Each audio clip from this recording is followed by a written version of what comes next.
I said that I would do bi-weekly uploads for the month of December, but I couldn't leave you all hanging. I'm Dr. Ashley Frawley, a sociologist at the University of Kent. I hope you enjoy this lecture, the third in my series on why you should think about social problems as myths. This is on moral panics. What are they? Is everyone in society panicking? What phenomena do we need to observe to say that something is a moral panic? Patrons this week get access to the full lecture. I hope you enjoy.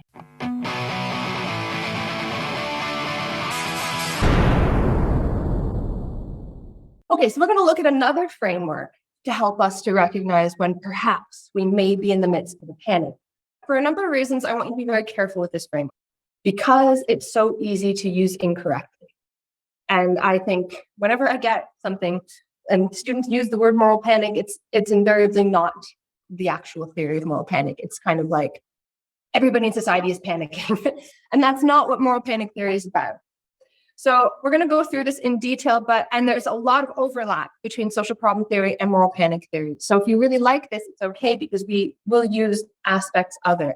Okay, so we're going to describe the moral panic framework, define 5 criteria necessary for an issue to be considered a moral panic, and reflect on what facets of issues make them anxiety-inducing, and describe 3 contemporary examples of public health panics.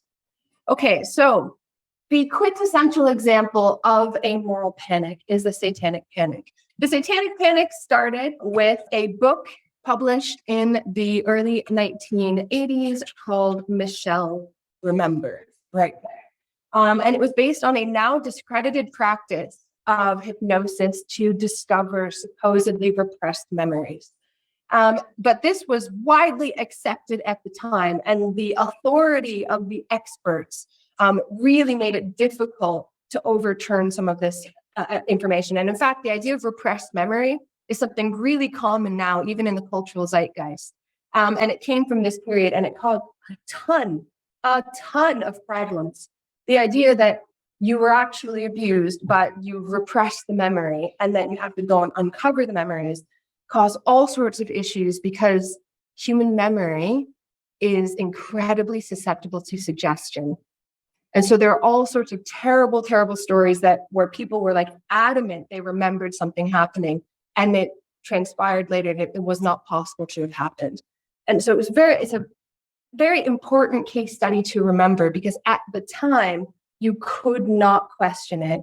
I mean, it was like, we believe the children. How dare you not believe the children? How dare you blame the victims? And so people were kind of iffy. There was a lot of criticism. There was a lot of skepticism. People didn't all believe this, but the climate was such that it was difficult to question it. So it went on for like 15 years, and a lot of people had their lives utterly destroyed by this. It's a really, really sad story. And there's like someone who just got out of jail in like 2014. It's quite sad. So there was all sorts of panic, and it started with the Christian fundamentalists as well that kind of latched onto this. And it went all the way into like the 2000s with Pokemon. You still see aspects of this a little bit now where people think there's like a satanic conspiracy amongst people like Lady Gaga. You heard that before? If you go on YouTube, it's very interesting, where people will analyze Lady Gaga videos for satanic imagery, and award shows are actually big satanic rituals. So it still exists. It still exists in the undercurrents of society. It goes back much, much further than this. But it blew up in the 1980s. Dungeons and Dragons was very popular. At the time, Gothic subcultures were very popular. So you had people like my brother who bought the Satanic Bible to be like really edgy. And he's got, telling me Satanism is the way forward. Actually, it's just freedom of the individual, being edgy teenagers. And this became part of this big panic that there was this satanic cult that was taking over the upper echelons of government and kidnapping and sacrificing tons of babies. There were estimates that hundreds of thousands of babies were disappearing every year, which obviously doesn't match up with reality, but that was the estimate, in order to be sacrificed to a satanic cult. And I remember this myself watching daytime TV shows with my mom, and my mom had clutching her pearls and that sort of thing. And people were like sincerely recalling having been satanically, ritually abused from hypnosis sessions. So that's a lot where a lot of these stories were coming from. Also, suggestive practices on the part of self-styled experts of satanic ritual abuse. So this emerged in the 80s and 90s, and it emerged against a cultural backdrop of a preoccupation with cults and the occult, self-proclaimed Satanists, movies like The Exorcist, but also there were deeper rumblings of uncertainties about gender roles in society. So say sociologists who studied this. And so there was uncertainty about the new-ish dual earner model, where women would go out to work and so would men, and the children would not be supposed and be raised by other carers in daycare settings. And so there were a lot of panic surrounding daycares generally. And I still see this sometimes now, where there's a lot of criticism of women who go out to work and put their children in daycares, like, oh, you don't know the risks that you're putting your child under. And so there was part of this as well, a growing demand for childcare outside of the home that led to a panic surrounding whether or not those daycare centers could be trusted when the true role of the woman was to raise the children.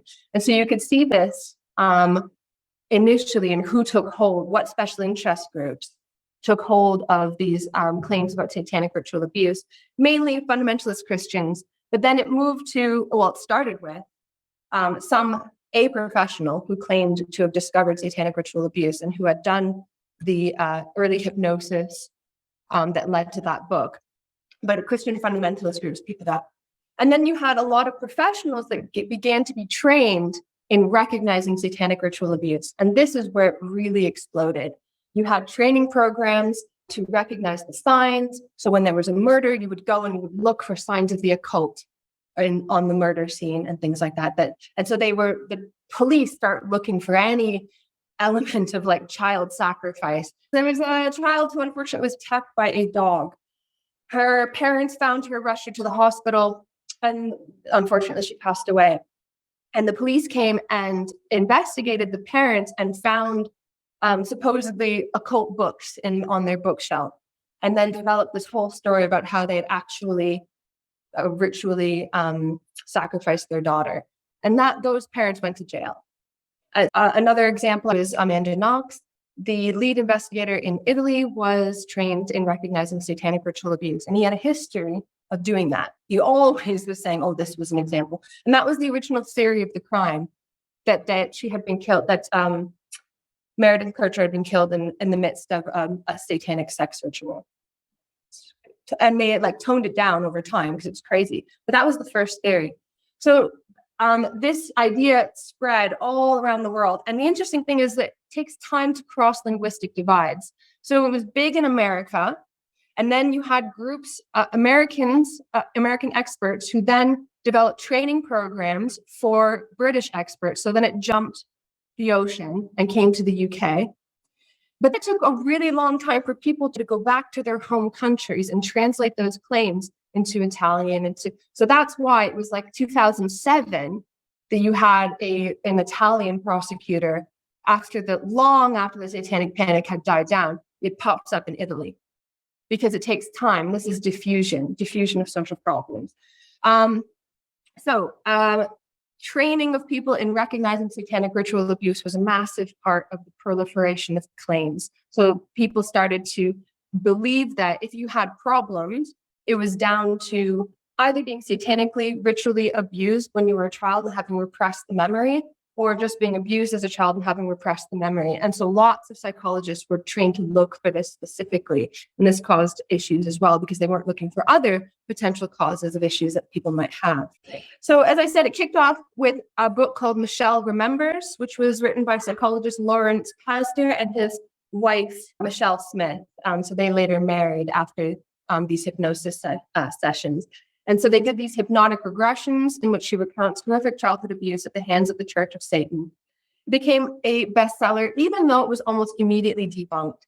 And this is the tricky thing about these things. Because they become powerful, not necessarily on the basis of truth, but because they speak to the zeitgeist, the spirit of the time, and worries that people already have, they tend to go out of control in spite of criticism. So there was criticism right from the very beginning, but it was totally ignored. And then 10 years later, all of a sudden the criticism, this has been discredited. It was discredited from the start, but it kind of has to run its course. These things, they tend to come in waves.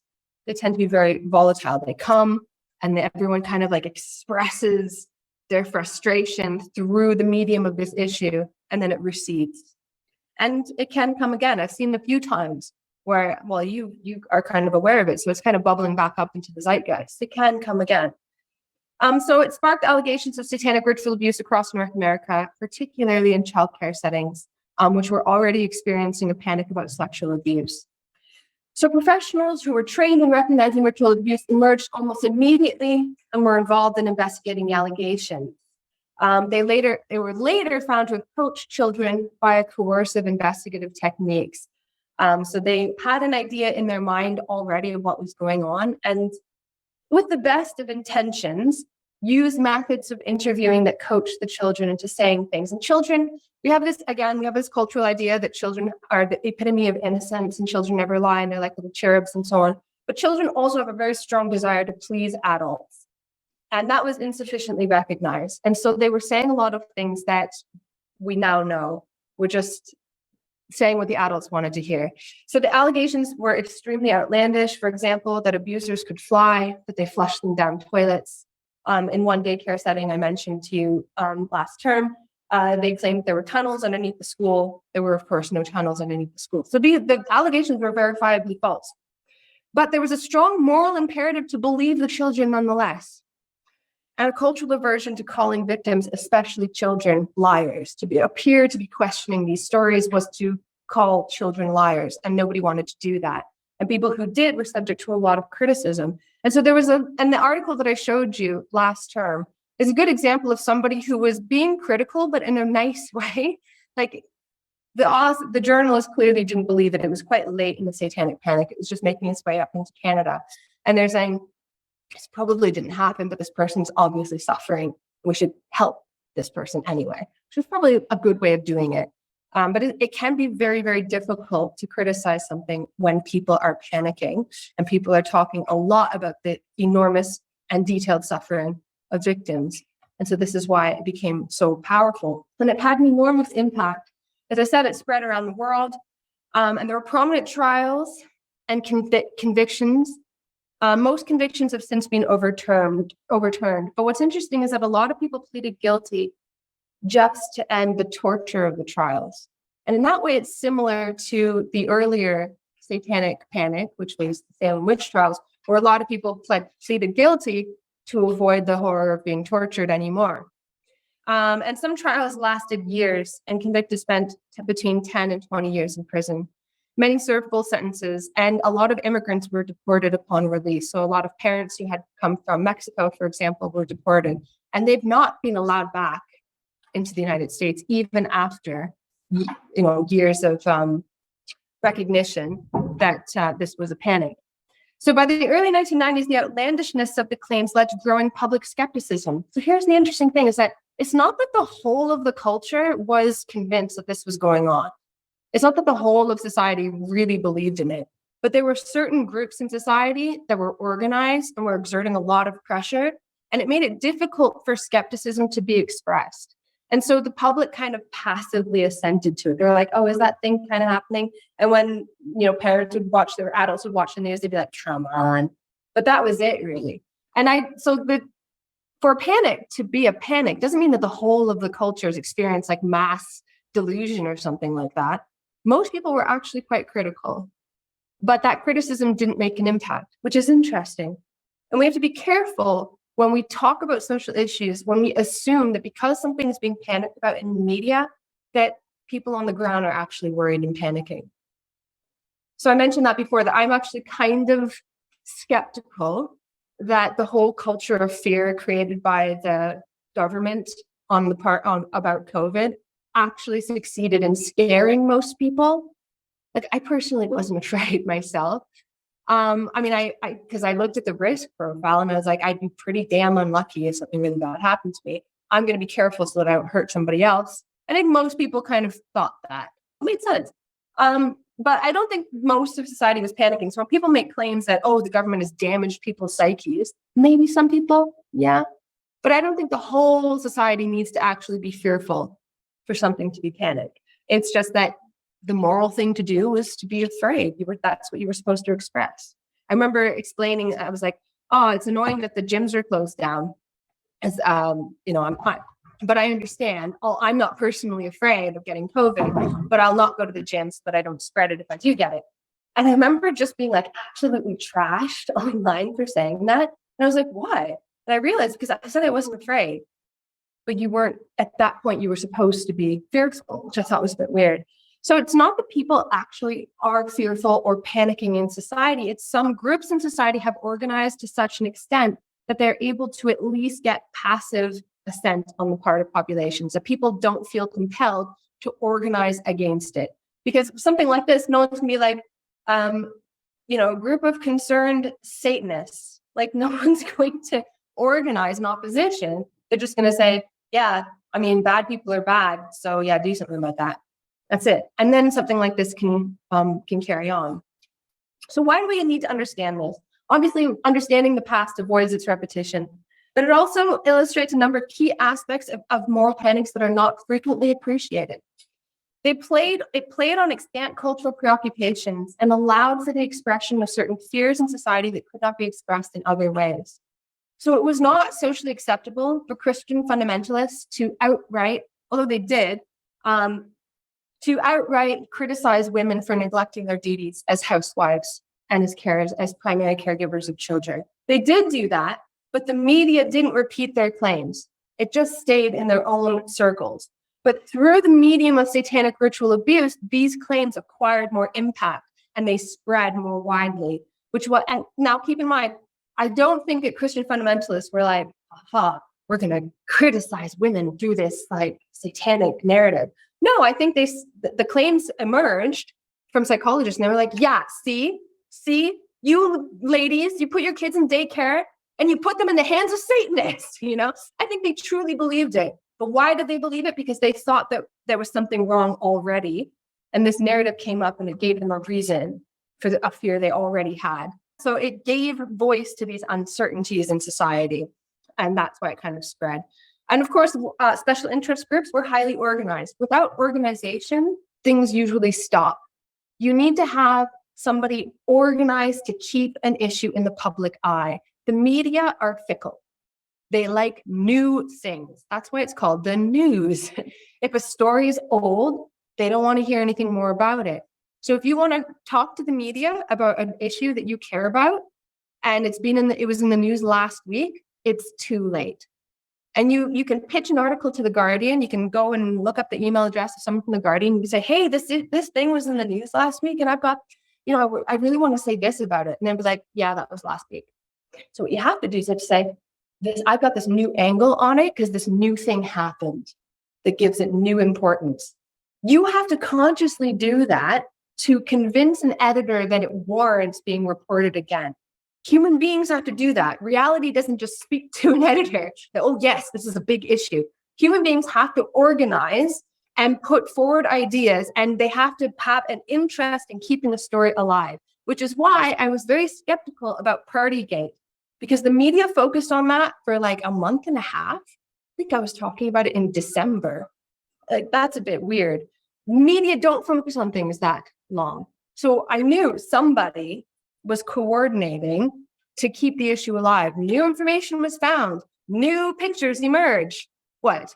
Where did the new pictures emerge? Just out of the ether, dropped down on an editor's desk? Somebody was sitting on those pictures. Some people say it's Dominic Cummings. Anyways, so these sorts of things, they require organization because the media doesn't focus on something for very long. They like new things. So if it's in the news for a long time, you can be pretty darn sure there's some organized group in society that is keeping it there. And it's not a conspiracy. You just have to go and look at the news articles and you'll see Concerned Parents Against Satanism has released a new survey that they conducted.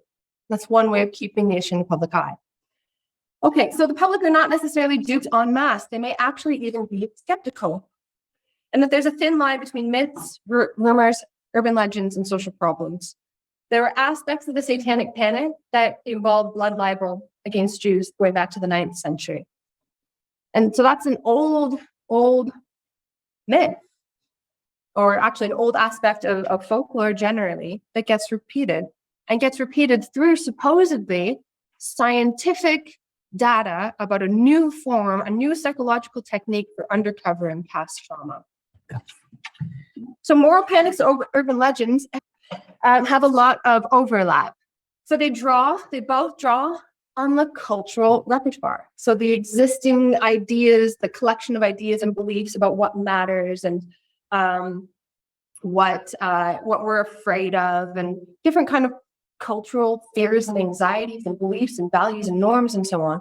And so we can study moral panics to find out about culture. So why study the satanic panic? To find out what kind of culture, supposedly technologically advanced, believed that there were Satanists who were able to make children levitate and flush them down toilets. That's really interesting from a sociological perspective. What kind of culture does that? Why? And there's all sorts of reasons that you can bring in. So, for instance, urban legends will draw on beliefs like there's a whole genre of urban legends about evil corporations. So contaminating food, like the whole McDonald's thing of like, look, this food doesn't rot. What are they putting in our food? And this is because of a cultural thing, a cultural kind of motif called the Goliath effect, a distrust of bigness. Particularly American culture, but Anglo-American cultures generally have a distrust of bigness, big business. Anything that's too big, we think, oh, you must be too powerful. And so we become fearful. For example, rumors that jockey underwear put chemicals in its underpants to make men sterile. That was an urban legend that came up some years ago. Why? Because that's just what evil corporations would do. Right? When you're in the realm of urban legend, whenever you, or moral panic, whenever you hear like, they do this. And you ask why, and people say, well, just because they're evil. That's the folk devil. That's the folk devil aspect of moral panics they'll show you in a moment, because that's just what bad people do. We're probably in the realm of moral panic. We're probably in the realm of urban legend. So while the satanic panic was demonstrably false, not all moral panics are entirely based on delusion. So we have to be careful here. When you say that something is a moral panic, you're not necessarily saying it's not true and doesn't ever happen. You are saying that there is disproportion, that we believe it happens much more frequently than it does, or than it very likely does. And the threat may even be genuine, and people may genuinely be harmed, but the alarm raised is disproportionate.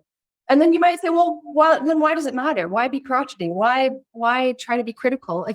So what if people are over the top? Isn't it better to be safe than sorry? Because there's not just one panic. There are tons. You open up a newspaper, and every single day you are bombarded with new things you are being invited to panic about. And so you get this idea, I am terribly at risk. I am not safe. And you can be susceptible to, governments who will come and say, I will keep you safe. That could happen. That has happened in the past. But there's not necessarily any reason to be fearful above and beyond when you go out as a young person. You know, if you live in a nice area, the crime rate is probably low. You're highly unlikely to just be a victim of random violence. But crime tends to be patterned. We get just a really bad idea of crime and social problems. We think, oh, well, these things just happen because people are evil. But if you actually go and talk to criminals, they have a reason for what they do. It may not be a good reason. We may not agree with it, but there is some logic there. Urban legends and moral panics tempt us to believe that evil people do evil things just for the sake of it. And therefore, it's very hard to protect against it. It sows distrust. It makes us distrust our fellow citizens. It can lead to misanthropy. So that is distrust of humanity in general. We have to be careful about being overly pessimistic, even if it is just to be safe. So it's important to understand, to sum up, moral panics are not always based entirely on delusion. Harms may be real, but the point is that it's disproportionate. And the argument is that this can affect the fabric of society if we're constantly being encouraged to be fearful of each other, and we lose sense of the patterns that are actually involved in social issues. Okay, I'm going to give you a quick break, and we're going to go into key elements of moral panic. I'm quite worried about the satanic panic coming back, actually, because we're at a point in society where it can be very personally risky to speak out when people are panicking. And I've noticed that there's always this thing, we call it position issues.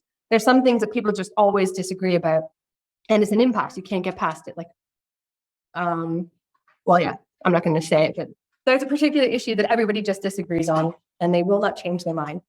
And so I've noticed that when you come to these impasses now, there's been this tendency to try to push those people out of public life. And that's a bit scary because we do need voices of criticism sometimes.